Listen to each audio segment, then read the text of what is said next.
ధనుస్సు రాశి మూల 4 పాదాలు, పూర్వాషాఢ 4 పాదాలు, ఉత్తరాషాఢ 1వ పాదం కలిస్తే ధనుస్సు రాశి. ధనుస్సు రాశి వారికి ఈ విశ్వావసునామ సంవత్సరంలో ఆదాయం 11, వ్యయం 2, రాజపూజ్యం 1, అవమానం 5.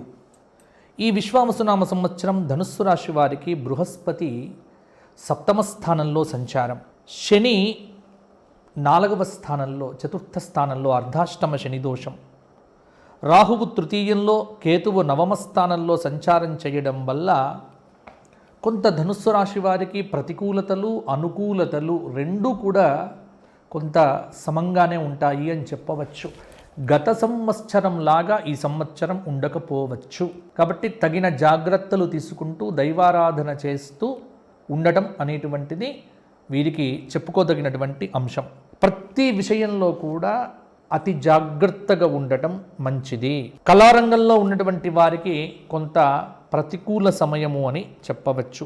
ధనుస్సు రాశి స్త్రీలకు ఈ సంవత్సరం కొంత అర్ధాష్టమ శనిదోష ప్రభావం వల్ల ఇంట్లో భాగస్వామితో, అత్తామామలతో, లేకపోతే కొంత బంధువులతో, మిత్రులతో కొంత వాదనలు, కలహాలు, వితండవాదాలు మొదలైనటువంటివి జరగవచ్చు. అయితే ఈ సంవత్సరం కొంత స్త్రీలకు ధైర్యం కూడా ఉంటుంది. ప్రతి పని మేము చేయగలము అనే ఒక ధైర్యం, ఒక జీవన శైలి ఈ సంవత్సరం అంతా కొనసాగుతూ ఉంటుంది. రాజకీయ నాయకులకు కృషితో నాస్తి దుర్భిక్షం.